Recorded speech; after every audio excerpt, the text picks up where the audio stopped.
Avengers age of അൾട്രോണില് Wanda Maximoff തന്റെ chaos മാജിക്കിന്റെ സഹായത്തോടെ അവഞ്ചേഴ്സിനെ അവരുടെ വേസ്റ്റ് നൈറ്റ്മെയർസ് ഒക്കെ കാണിക്കുന്നുണ്ടല്ലോ. എന്നാൽ വാണ്ട മാക്സിമോഫിന് ക്ലിന്റ് ബാർട്ടൺ അഥവാ ഹോക്കയ്യെ മാത്രം അവന്റെ വേസ്റ്റ് നൈറ്റ്മെയർസ് കാണിക്കാനോ അല്ലെങ്കിൽ മൈൻഡ് കൺട്രോൾ ചെയ്യാനോ ഒന്നും സാധിക്കുന്നില്ല. ഗോഡായ തോറിനെയും സൂപ്പർ സോൾജിയറായ ക്യാപ്റ്റൻ അമേരിക്കയും ഹൾക്കിനെയും മാറ്റി നിർത്തിയാൽ മറ്റ് അവഞ്ചേഴ്സ് ആയ ടോണി സ്റ്റാർക്കും ബ്ലാക്ക് വിഡോയും ഹോക്കയും ഒക്കെ പവേഴ്സ് ഒന്നുമില്ലാത്ത വെറും മനുഷ്യരാണ്. ടോണി സ്റ്റാർക്കിനോ ബ്ലാക്ക് വിഡോയ്ക്കോ വാണ്ട മാക്സിമോഫിന്റെ മൈൻഡ് കൺട്രോളിനെ ചെറുക്കുവാൻ സാധിച്ചില്ല.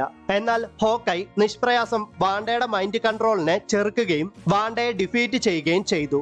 മറ്റ് അവഞ്ചേഴ്സിന് സാധിക്കാത്ത ഈ കാര്യം ഹോക്കൈക്ക് എങ്ങനെ സാധിച്ചു എന്ന് ചോദിച്ചാല് നമുക്ക് പല കാരണങ്ങൾ അതിനെപ്പറ്റി പറയുവാൻ സാധിക്കും. ദി അവഞ്ചേഴ്സ് എന്ന മൂവിയിൽ ലോക്കി തന്റെ സെപ്റ്ററിന്റെ സഹായത്തോടെ ക്ലിന്റ് ബാർട്ടനെ മൈൻഡ് കൺട്രോൾ ചെയ്യുന്നുണ്ടല്ലോ. ലോക്കിയുടെ മൈൻഡ് കൺട്രോളിലായ ക്ലിന്റ് ബാർട്ടൺ അവഞ്ചേഴ്സിനെ ആക്രമിക്കാനും ഷീൽഡിന്റെ ഹെലികാരിയർ വരെ നശിപ്പിക്കാനും ഒക്കെ ശ്രമിക്കുന്നുണ്ട്. ലോക്കിയുടെ മൈൻഡ് കൺട്രോളിൽ നിന്ന് മോചിതനായ ക്ലിന്റ് ബാർട്ടൺ ഇനി ഒരിക്കലും തനിക്ക് ഇതുപോലെ ഒരു അബദ്ധം പറ്റാതിരിക്കാനായിട്ട് നല്ല പോലെ ട്രെയിൻ ചെയ്ത് അദ്ദേഹത്തിന്റെ മൈൻഡിനെ അത്രമാത്രം ശക്തമാക്കിയിരിക്കാം. ക്ലിന്റ് ബാർട്ടൺ അഥവാ ഹോക്കൈ ഏറ്റവും മികച്ച ആർച്ചറാണ്. ദൈവങ്ങളോടും സൂപ്പർ സോൾജേഴ്സിനോടും ഒക്കെ പോരാടാൻ തന്റെ ആർച്ചറി സ്കിൽസ് മാത്രം ഉണ്ടായിട്ട് കാര്യമില്ലെന്ന് ഹോക്കൈക്ക് നന്നായിട്ട് അറിയാം. ആ കാരണം കൊണ്ട് തന്നെ തന്റെ മറ്റു കഴിവുകളെയും മെന്റൽ ഡിഫൻസിനെയും ഒക്കെ ഷാർപ്പൺ ചെയ്യാനും മാത്രമല്ല തന്റെ അവയർനെസ്സിനെ കൂട്ടാനും അദ്ദേഹം ശ്രമിച്ചിട്ടുണ്ടാകാം. ലോക്കിക്ക് മുൻപിലേറ്റ പരാജയം മറ്റൊരാളുടെ മുന്നിലും ആവർത്തിക്കാതിരിക്കാൻ അത്രമാത്രം പരിശ്രമിച്ചതിന്റെ ഫലമായിട്ടായിരിക്കാം വാണ്ട മാക്സിമോഫ്